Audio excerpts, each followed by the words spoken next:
Hi everyone, it's Celeste. Welcome to my BookTube channel. Well, I hope you're all enjoying your December. I know I'm enjoying mine. It's been a bit gray and cold and rainy here. Not a lot of snow though, but I am trying to get into the holiday spirit, and I just wanted to pop on today and share a few ideas with you for some fun Christmas crafts, some little items that I found online, some little crafts that I made here at home, so it's kind of a homespun Christmas, and of course share some books with you as well.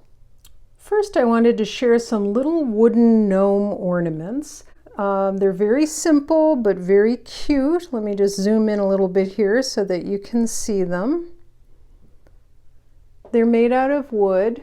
I'm not Scandinavian, but for some reason this year I've been reading stories set in Scandinavia, and because I love folklore, the gnomes and trees go along well with that. And then we just kind of strew some rusty old sleigh bells and some peppermints around the table. And then I also found this sort of strange looking candelabra, which also has kind of a rustic or primitive vibe to it for winter. It's made of metal, so I added that as well. Once or twice a year, I enjoy doing a craft class with my in-laws and friends. And this time around for the holidays, I decided to moderate an art class in how to do birdseed jars.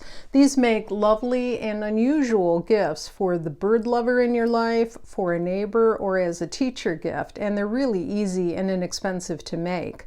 You simply take a large glass jar. I got mine from Michael's, but you could find it at the dollar store, or even use an oversized pickle jar. Just make sure that it's washed out properly.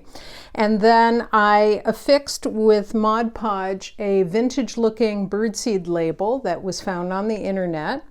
On the lids I glued a florist's bird's nest, and then used a glass bird ornament, which I hot glued in, along with greenery, mini pine cones, some snowy glitter, and other found objects. And then you wrap a ribbon around the jar, fill it with your favorite winter birdseed, and then on the side is a little scoop to scoop the birdseed, along with a tag that I created online. And here's what it says. The Scandinavian countries have a beautiful tradition of encouraging the kind treatment of birds at Christmas time. They believe that if you spread birdseed outside your doorstep on Christmas morning, thus including the birds in the feasting that takes place inside your home, you will have good luck in the coming year.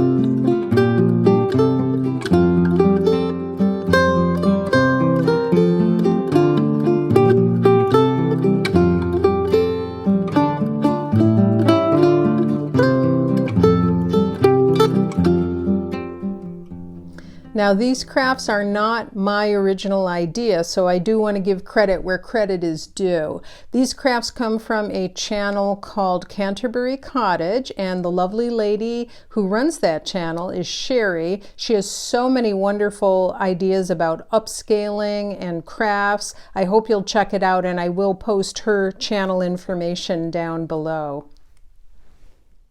This year for Christmas, I decided to have some fun with one of our topiary trees, and so I decided to decorate it with the theme Tudor Queens.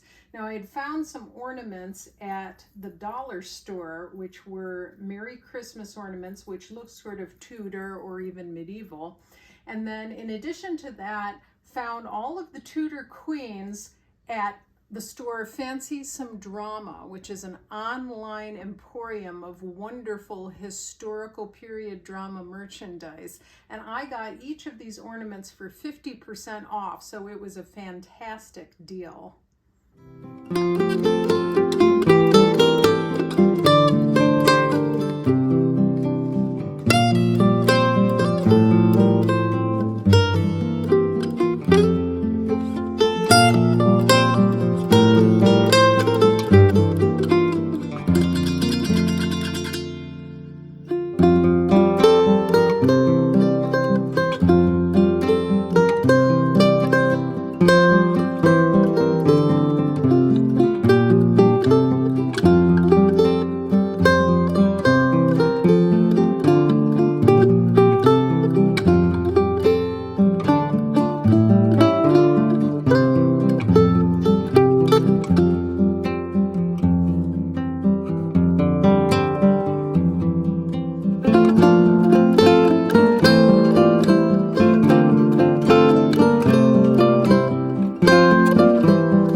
Weeks back in November, I had mentioned that my son and I had spent the day making rolled beeswax candles.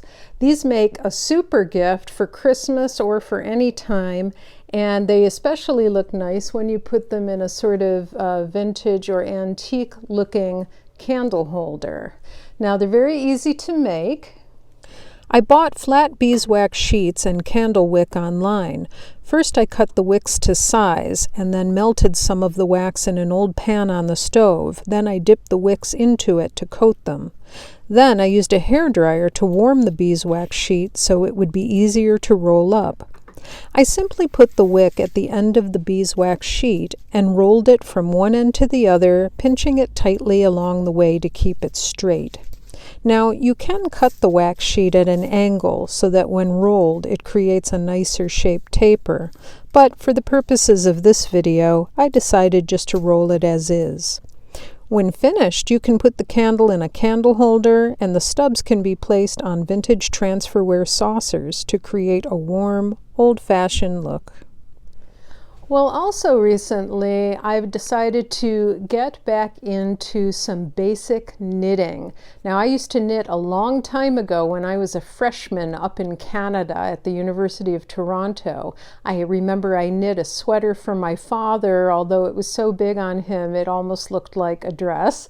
We got a lot of laughs out of that. I also knit myself a crew neck sweater. And recently I've decided to get back into it as something sort of just cozy to do. And so I'm not very good at learning from books when it comes to things like knitting.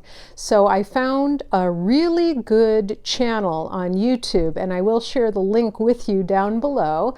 And it's a company called Lovecrafts, and they have all different sorts of needle, yarns, books. They do crochet, they do knitting, purling, and so on. And they also sell some great yarns. There is a lady called Marion who offers really simple beginner lessons in knitting and purling, and they're done from the perspective of you knitting, so it's sort of facing the right way rather than opposite you. You'll see what I mean if you click on one of her videos. But in any event, I did decide to invest in just a few skeins of super chunky paint box yarn, as well as some long chunky bamboo needles. Marion recommends beginning with a chunky yarn and chunky needles so that the knitter has a sense of success much sooner and progress, and it's easier for you to see your stitches. So I'm really looking forward to some cozy winter evenings knitting and following along with Lovecraft's videos with Marion. So there are a few other inexpensive items that I did find, most of them from Fancy Some Drama, and I wanted to share those with you. First of all, I found this long sleeve t-shirt that I know I'm going to be wearing on Christmas Eve along with my flannel pajama bottoms. Take a look at this and see if you can understand the literary reference. Fraser's Ridge, established 1767. Is this not wonderful? This is, of course, alluding to the historical romance series Outlander by Diana Gabaldon. And I love that series. I've read about half of the books, and I do follow the TV series on the Starz Network. And this is just a long-sleeved red cotton t-shirt, which is going to be perfect for curling up with my book and my jammies on Christmas Eve, and I just couldn't resist it. It was such a good price. I just love the design on here. Look at the log cabin, and it's a beautiful shade of red, if I do say so myself. And then I also scored these candles at a very reasonable cost, and these are Tudor candles, and they smell lovely. The fragrance is just beautiful. It's very mild and light. It's not like getting a candle from the mall that you take a sniff and you're just sort of hit in the face with it, and it's really cloying and overpowering.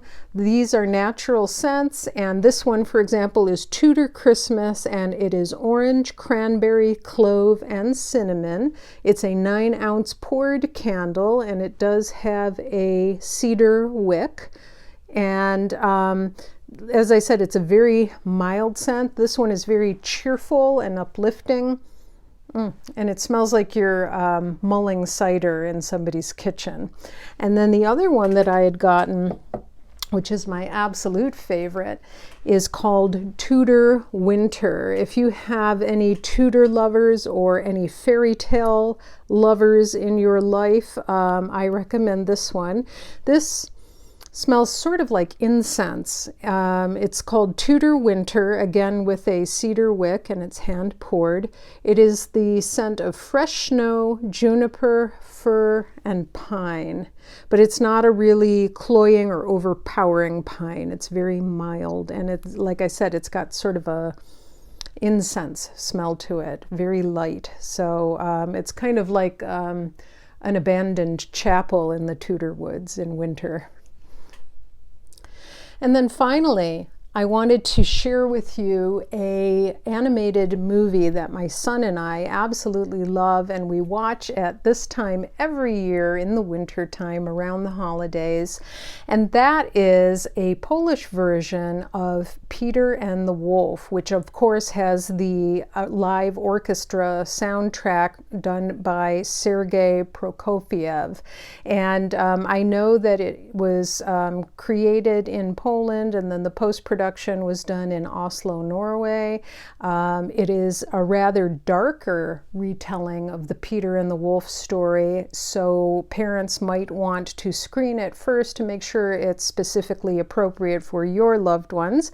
But my son is the one who actually brought it to my attention, so yeah, so of course we watch it together, and it is a darker retelling, but the animation is strikingly beautiful, and I just highly, highly recommend it. We both love classical music anyway, and we love the story of Peter and the Wolf, but this is just such a charming and well-executed film. I strongly recommend it, and I can see why it won so many awards, because it's just phenomenal and a great choice for the winter holidays.